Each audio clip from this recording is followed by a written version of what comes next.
I've seen a lot of change, been through a lot of pain. Some things are not the same as they were a year ago, but all will be okay. I move on each and every day. The past is where it stays, way back a year ago. I've changed for the better this time. I thought I would never be fine. I strive just to say I'm alright, and for the first time in a long time I'm alright. I've seen a lot of change, been through a lot of pain. 500년 왕조의 역사가 있는 조선 왕릉. 현재 한반도에 보존되어 있는 조선 왕릉은 모두 42기. 이 중 북한에 있는 2기를 뺀 왕릉 40기가 남한에 현존하고 있으며 모두 유네스코 세계문화유산에 등재되어 있다.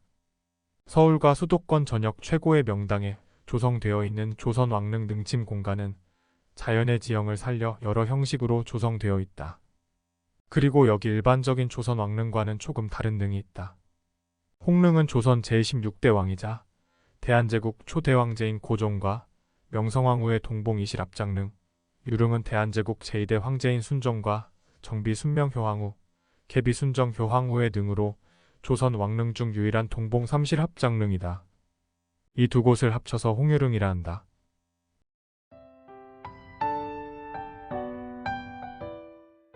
황제릉으로 조성이 되어진 홍유릉은 그동안 소개했던 왕릉들과는 건물의 배치, 능침을 지키고 있는 수호동물의 숫자와 배치 형식에도 차이가 있다.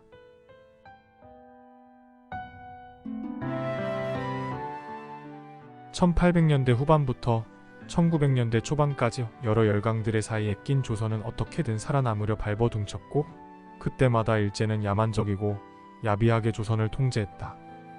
일본 낭인들에 의해 국모가 무참히 시해된 을미사변 이후 러시아 공사관으로 파천을 한 고종은 황제를 칭하여 자주 독립의 길로 나아가야 한다는 상소의 대한제국을 선포하고 황구단에서 제를 지내고 황제로 등극을 하며 여러 개혁을 통해 근대 국가로서의 면모를 갖추려 했다.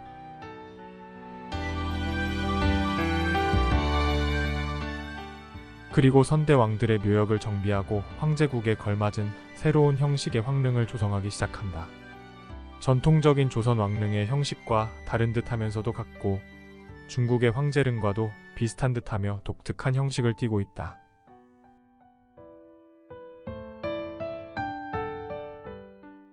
이전의 왕릉과의 차이는 제실에서부터 나타난다. 제실이 능력 밖에 있던 왕릉과 달리 홍릉에는 제실이 능력 바로 앞에 위치해 있다. 왕이 머무는 제실 공간을 중심으로 관리나 수행원이 머무는 건물이 뒤편에 자리하고 있다.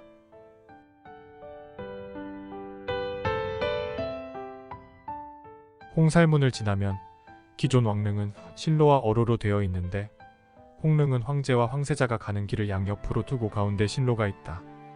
이러한 참도를 지나면 정자각이 아닌 일자형의 침전이 나온다. 전면 5칸 측면, 3칸 규모의 침전에는 제사 음식을 진설하는 상 뒤로 신의를 모시는 황제의 의자가 마련되어 있다. 또한 천장에는 황제를 상징하는 용이 한 칸에 2마리씩 그려져 있다.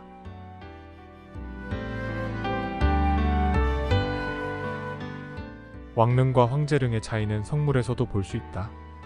왕릉에는 석호와 석양, 문석인, 무석인 등 성물이 능에 주위에 있는데 홍릉은 능침 공간에 있던 문석인, 무석인, 석마, 석양, 석호 등을 침전 앞으로 배치하였는데 석양과 석호를 없애고 기린석, 코끼리석, 사자석, 해치석, 낙타석, 석마 순서로 바꾸었다.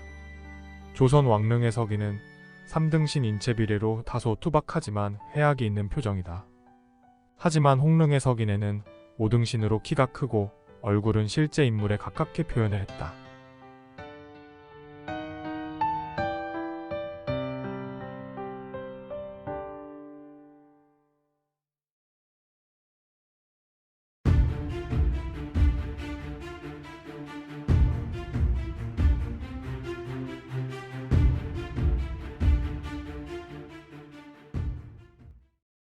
고종 황제의 비석에는 아픈 이야기가 있다.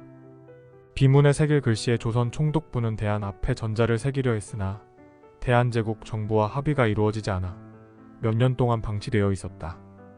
그러던 중 홍릉의 능참봉 고영근이 비석에 대한 고종태왕제 홍릉 명성황후 부자라고 새겨넣고 뒷면에 일본식 연호를 깎아내고 세워놓았다. 고영근은 명성황후 시에 일조했던 조선군 훈련대 제2대 대장 우범선을 일본 히로시마에서 직접 처단 후 자수해 8년을 복역하고 귀국해 홍릉의 능참봉이 됐다가 고종승하 후 남양주 홍릉을 돌보았다. 고종승하 후 태왕제 시호를 올리기를 상소하다 받아들여지지 않자 비밀리에 석장과 각수를 불러 대한 고종태왕제 홍릉 명성황후 부자를 써넣어 황제국의 자존심을 살렸으며 이로 인해 순종도 황제능비로 남게 되었다.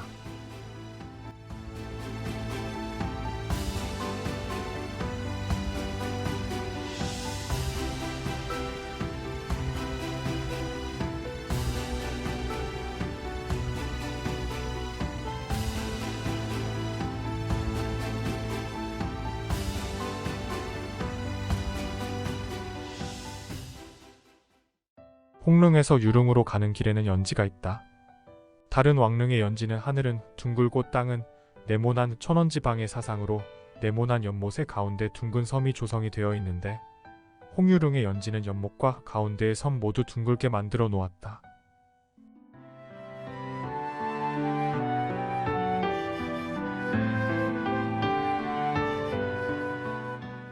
유릉은 순종과 정비 그리고 계비를 같이 합장을 한 조선 왕릉 최초의 삼실합장릉으로 조성되었다.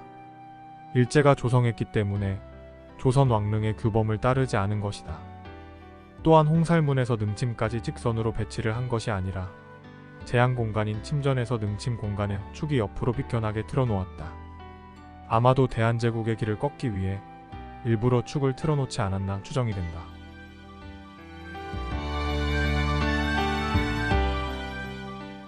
홍릉과 유릉의 석수들도 차이가 있다. 조선 왕릉의 석수들은 다리 사이를 막아 놓았는데 유릉의 석수들은 다리 사이가 뚫려 있다. 우리 조상들이 석수를 만들 때 다리 부분을 통으로 붙인 데는 그럴 만한 이유가 있었다. 화강암의 재질이 약해 다리 부분을 노출시킬 경우 자칫하면 부러질 수 있기 때문이다.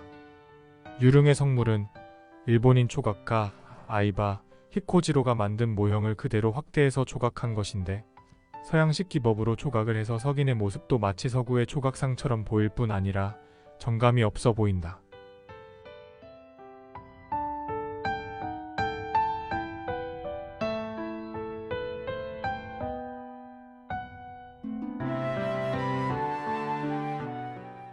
홍유릉의 외곽에 있는 영원으로 가는 길에 담장이 보인다. 홍유릉은 황제릉인 만큼 능역 전체를 감싸는 담장이 둘러져 있다. 원래는 동, 서, 북문 등 3개의 문이 있었던 것으로 추정이 되지만 현재는 동문만 남아 있다고 한다.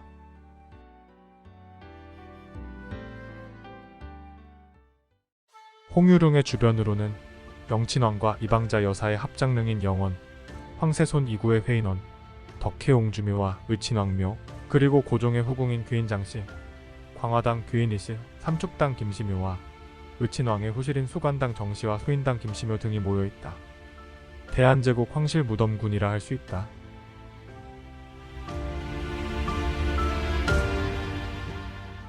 오늘 영상은 안타까움과 아픔이 있는 홍유릉을 소개했습니다.